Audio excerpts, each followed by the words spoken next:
నమస్తే welcome to TV 786 మైనారిటీల సంక్షేమమే మా లక్ష్యం. ఇక బులెటిన్స్ లోకి చూస్తే ఆంధ్రప్రదేశ్ సీఎం చంద్రబాబుతో తెలుగు సినీ పరిశ్రమ పెద్దలు, నిర్మాతలు, నటులు భేటీ కానున్నారు. ఆదివారం సాయంత్రం 4 గంటలకు వారు సీఎం చంద్రబాబును కలవనున్నారు. తొలుత డిప్యూటీ సీఎం పవన్ కళ్యాణ్ తో భేటీ అయిన తర్వాత సీఎం చంద్రబాబును కలవనున్నారు సినీ పెద్దలు. ఆంధ్రప్రదేశ్ సీఎం చంద్రబాబుతో తెలుగు సినీ పరిశ్రమ పెద్దలు, నిర్మాతలు, నటులు భేటీ కానున్నారు. ఆదివారం సాయంత్రం 4 గంటలకు వారు సీఎం చంద్రబాబును కలవనున్నారు. తొలుత డిప్యూటీ సీఎం పవన్ కళ్యాణ్ తో భేటీ అయిన తర్వాత సీఎం చంద్రబాబును కలవనున్నారు సినీ పెద్దలు. అయితే ఏపీ ప్రభుత్వం ఏర్పాటైన తర్వాత ఇంతవరకు సినీ ప్రముఖులు సీఎంను కలిసింది లేదు.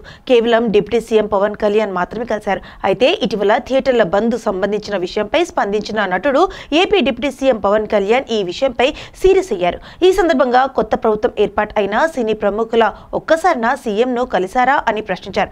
ఆ తర్వాత రాష్ట్రంలోని థియేటర్ల పరిస్థితిపై సమగ్ర రిపోర్టు ఇవ్వాలని సినిమాటోగ్రఫీ శాఖ ఆదేశాలు జారీ చేశారు. విశ్వవిద్యాలయాల్లో ఖాళీగా ఉన్న ఉపకులపతులు స్థానాలను 3 నెలల్లో భర్తీ చేస్తామని మంత్రి లోకేష్ తెలిపారు. ఉన్నత విద్యలో ఇంకా సంస్కరణలు తీసుకురావాలని ఉందన్నారు. ప్రైవేటు విద్యా సంస్థలపై ఆంక్షల వల్ల మంచి విద్యా సంస్థల అభివృద్ధి అయ్యే పరిస్థితి ఉండదని వెల్లడించారు. వైసీపీ ప్రభుత్వంతో పోలిస్తే ఈ 5 ఏళ్లలో తల్లుల ఖాతాలో 16,000 కోట్ల ఆదరంగా జమ చేయనున్నట్లు వెల్లడించారు. కూటమి ప్రభుత్వం ఏర్పడిన తొలి సంవత్సరంలోనే తల్లికి వందనం కార్యక్రమానికి మనం శ్రీకారం చుట్టాం. మీరు చూస్తే బాబు సూపర్ 6 ఇచ్చిన 6 హామీల్లో ప్రధానమైన హామీ తల్లికి వందనం. ఈ తల్లికి వందనం ద్వారా మా అంచనా 8,745 కోట్ల రూపాయలు, ఏకంగా 67,27,000 మంది విద్యార్థులు వాళ్ళ తల్లిదండ్రుల అకౌంట్లో డిపాజిట్ చేస్తాం జరిగింది. మేము కూడా దీంట్లో భాగంగా ఫస్ట్ స్టాండర్డు, అదేవిధంగా ఇంటర్ ఫస్ట్ పిల్లలు చేరిన తర్వాత వాళ్ళ తల్లిదండ్రుల అకౌంట్లో కూడా నిధులు మేము జమ చేస్తాం. ఒకవేళ తల్లి లేని పిల్లలు ఉంటే వాళ్ళ తండ్రి అకౌంట్లో కూడా, అలాంటి గార్డియన్ అకౌంట్లో ఈ నిధులు జమ చేస్తాం జరిగింది. కొన్ని ఆర్ఫనేజెస్ ఎక్కడైతే ఉన్నాయో అదొకసారి రీవాలిడేట్ చేసుకుంటున్నాం. ఆ ఆర్ఫనేజెస్ అన్ని రీవాలిడేషన్ అయిపోయిన వెంటనే జిల్లా కలెక్టర్ గారికి ఆదేశాలు జారీ చేసి ఆ ఆర్ఫనేజ్ అకౌంట్లో నేరుగా డబ్బులు వేస్తాం కూడా జరుగుతుంది. ఇంతేకాకుండా గౌరవ ముఖ్యమంత్రి గారు ఇప్పటికే చాలా స్పష్టంగా చెప్పారు. కొన్ని డేట్స్ కూడా ప్రకటిస్తాం జరిగింది. ఈ ఎంటైర్ రిడ్రెసల్ మెకానిజం ఎప్పుడు చేస్తాం, ఎలా చేస్తాం అని కూడా చెప్తాం జరిగింది. తెలంగాణలో రైతు భరోసా నిధులు చెల్లింపులకు సమయం ఆసన్నమైంది. ఈ నేపథ్యంలో రైతు భరోసా నిధుల విడుదలకు ప్రభుత్వం సిద్ధమైంది. వానాకాలం సాగు ప్రారంభానికి ముందు రైతులకు పెట్టుబడి సాయంగా రైతు భరోసా నిధులు విడుదల చేయాలని తెలంగాణ ప్రభుత్వం నిర్ణయించింది. ఇప్పటికే ఆర్థిక వనరుల సమీకరణపై దృష్టి పెట్టిన ప్రభుత్వం వచ్చే 10 నుంచి 15 రోజుల్లో రైతుల ఖాతాల్లో నిధులు జమ చేయాలన్న ఆలోచనలో ఉంది. తెలంగాణ ప్రభుత్వం ప్రతిష్టాత్మకంగా తలపెట్టిన ప్రభుత్వ పథకాలలో రైతు భరోసా కూడా ఒకటి. ఈ పథకాన్ని గత ప్రభుత్వం రైతు బంధు పేరుతో అమల్లోకి తీసుకురాగా తర్వాత వచ్చిన కాంగ్రెస్ ప్రభుత్వం రైతు భరోసా పేరుతో దీన్ని కొనసాగిస్తోంది. దేశానికి వెన్నెముక వంటి రైతులు పంటలు పండించేందుకు పెట్టుబడి సాయం అందించడం ఈ పథకం ముఖ్య ఉద్దేశం. ఈ పథకం కింద అర్హులైన రైతులకు ఏడాది ఎకరానికి 12,000 రూపాయలు ఆర్థిక సాయం అందనుంది. ఈ మొత్తం ఖరీఫ్, రబ్బీ సీజన్లకు గాను ఒక్కో విడతలు 6,000 చొప్పున రైతుల ఖాతాల్లో జమ చేయబడుతుంది. అయితే తాజాగా వర్షాకాల పంటలు ప్రారంభం కావడంతో మరోసారి రైతు భరోసా నిధులు ప్రజల ఖాతాల్లో జమ కావాల్సి ఉంది. అయితే ప్రస్తుతం దీనిపైనే ఫోకస్ పెట్టింది. త్వరలోనే ప్రజల ఖాతాల్లో రైతు భరోసా నిధులు జమ చేసేందుకు కసరత్తు చేస్తోంది. కేటీఆర్ పై హైదరాబాద్ సైబర్ క్రైమ్ పోలీసులు కేసు నమోదు చేశారు. సీఎం రేవంత్ రెడ్డిపై అనుచిత వ్యాఖ్యలపై సైబర్ క్రైమ్ పోలీసులకు కాంగ్రెస్ ఎమ్మెల్సీ బల్మూరి వెంకట్ ఫిర్యాదు చేశారు. కేటీఆర్ చేసిన వ్యాఖ్యలు, వీడియోలను సైబర్ క్రైమ్ పోలీసులకు అందజేశారు. ముఖ్యమంత్రి రేవంత్ రెడ్డి పట్ల కేటీఆర్ మాట్లాడిన మాటలు అవమానకరంగా ఉన్నాయని బల్మూరి వెంకట్ ఫిర్యాదులో పేర్కొన్నారు. బీఆర్ఎస్ వర్కింగ్ ప్రెసిడెంట్ కేటీఆర్ పై హైదరాబాద్ సైబర్ క్రైమ్ పోలీసులు కేసు నమోదు చేశారు. కాంగ్రెస్ ఎమ్మెల్సీ బల్మూరి వెంకట్ ఫిర్యాదులో సీఎం రేవంత్ రెడ్డిపై కేటీఆర్ చేసిన అనుచిత వ్యాఖ్యలు సీఎం ప్రతిష్టను దెబ్బతీసేలా ఉన్నాయని పేర్కొన్నారు. ఈ వ్యాఖ్యలకు సంబంధించిన వీడియోలను కూడా సైబర్ క్రైమ్ పోలీసులకు అందజేశారు. దీంతో కేటీఆర్ పై BNS 353 సెక్షన్ 2 352 సెక్షన్ల కింద కేసు నమోదు చేశారు పోలీసులు.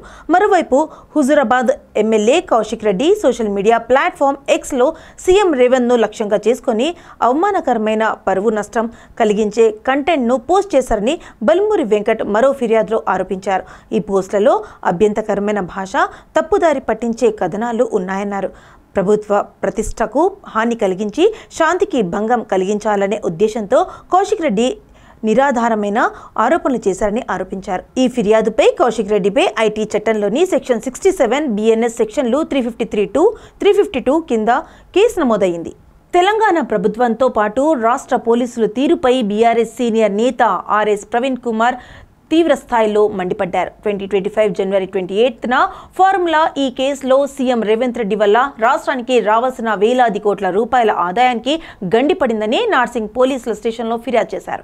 కానీ ఇంతవరకు సీఎంపై ఎఫ్ఐఆర్ నమోదు కాలేదు. కనీసం పోలీసులు ఫిర్యాదుదారునైనా తనను విచారించకుండానే కేసు క్లోజ్ చేశారని ఆర్ఎస్ ప్రవీణ్ కుమార్ గుర్తు చేశారు. సీఎం లేదా హోంమంత్రి మీద కేసు పెట్టకూడదని బిఎన్ఎస్ఎస్ చట్టంలో ఎక్కడైనా ఉందా అని ఆర్ఎస్పీ ప్రశ్నించారు. ఉల్టా చేయని నేరానికి ఫార్ములా వ్యవహారంలో ఒక తూపైలా ఎఫ్ఐఆర్ నమోదు చేసి కేటీఆర్కు నోటీసుల మీద నోటీసులు పంపుతున్నారు. ఎక్కడ పడితే అక్కడ ఎఫ్ఐఆర్లు నమోదు చేస్తున్నారు. ఇంకా రెండవది, ఈ ఎఫ్ఐఆర్లో చాలా చోట్ల కూడా ఒక కొత్త పదం కనిపెట్టినారు వీళ్ళు ఇప్పుడు, సైబర్ పెట్రోలింగ్ అని. చాలా మంచిగా ఉంది, సైబర్ పెట్రోలింగ్ కనిపెట్టినారు. నేను ఇవాళ రేవంత్ రెడ్డి గారిని అడుగుతున్నా, అయ్యా మీ cyber security bureau cyber patrolling చేస్తున్నది, మరి సైబర్ పెట్రోలింగ్ చేస్తున్నప్పుడు నాయకులు కాంగ్రెస్ ఈ రాష్ట్రానికి పట్టిన చీడ, ఈరోజు ప్రతి చోట కూడా కుంభకోణాలు చేస్తున్నాయి, రైతులు కన్నీళ్లతో ఏడుస్తూ ఉన్నారు అని చెప్పి ఏవైతే వీడియోలు ఉన్నాయో, ఆ స్టేట్మెంట్లు ఉన్నాయో అవి మాత్రమే మీకు కనిపిస్తున్నాయి. మీరు గాంధీ భవన్ దగ్గర కళ్ళు మూసుకుంటున్నారు, బీజేపీ ఆఫీస్ దగ్గర కళ్ళు మూసుకుంటూ ఉన్నారు, కాంగ్రెస్ ఎంపీలు పెట్టిన ఘోరమైన పోస్టులు కళ్ళు మూసుకుంటూ ఉన్నారు. నేను సైబర్ సెక్యూరిటీ బ్యూరో, మీరు నిజంగా సైబర్ పెట్రోలింగ్ చేస్తుంటే మీకు బీఆర్ఎస్ సోషల్ మీడియా హ్యాండిల్సే కనిపిస్తున్నాయా? ఇలా రేవంత్ రెడ్డి సైన్యం చూడండి ఎంత ఘోరంగా కేటీఆర్ గారి మీద. అహ్మదాబాద్ విమాన ప్రమాద ఘటనకు కేంద్ర ప్రభుత్వం తీవ్రంగా పరిగణిస్తోందని పౌర విమానయాన శాఖ మంత్రి రామ్మోహన్ నాయుడు తెలిపారు. ప్రమాద ఘటనపై దర్యాప్తునకు 5 సభ్యులతో ఓ కమిటీని ఏర్పాటు చేసినట్లు చెప్పారు. అవసరమైతే మరికొంతమందిని సభ్యులను చేర్కూర్చమన్నారు. ఢిల్లీలో మీడియా సమావేశం నిర్వహించిన పౌర విమానయాన శాఖ మంత్రి రామ్మోహన్ నాయుడు బ్లాక్ బాక్స్ విశ్లేషణ తర్వాత అన్ని విషయాలు తెలుస్తుందన్నారు. కేంద్ర హోంశాఖ కార్యదర్శి ఆధ్వర్యంలో మరో కమిటీని ఏర్పాటు చేసినట్లు చెప్పారు. వివిధ రంగాల నిపుణులతో ఏర్పాటు చేసిన ఉన్నత స్థాయి కమిటీ 3 నెలల్లో నివేదిక ఇస్తుందని కేంద్ర మంత్రి రామ్మోహన్ నాయుడు తెలిపారు. Last 2 days have been very difficult, especially in the ministry and for everyone else. The accident that has happened near Ahmedabad airport shook the entire nation. And my deepest condolences to all the families who have lost their loved ones in the incident. I have also personally lost my father in a road accident. So to a certain extent, I can understand the pain and anguish that the family members are feeling. And in fact, it was a moment of shock right after we got to know about the incident. But even in that disbelief, I personally rushed to the site to oversee what needs to be done, what support needs to be provided. And that was the attitude of the government of Gujarat also. The attitude was the same from government of India and the other people at the ministry also. And once we rushed to the site, we already saw this was just within hours of the happening of the incident. So once I arrived at the site, the government of Gujarat already put in the necessary rescue teams, the response teams from all the concerned departments were working on ground actively, trying to rescue whatever is possible, trying to cut down the fire. and to move the debris so that the bodies can be sent to the hospital at the earliest. And with the timely response, much faster than as was expected after looking at how the crash has happened at the site. And from the ministry, taking utmost seriousness of the incident, the Aircraft Accident Investigation Bureau, which was formed specifically to look into the accidents that happen around aircrafts, was immediately mobilized, and the GO team from the AIB, including 5 members constituting DG AIB, was also immediately rushed to the site to start the investigation process.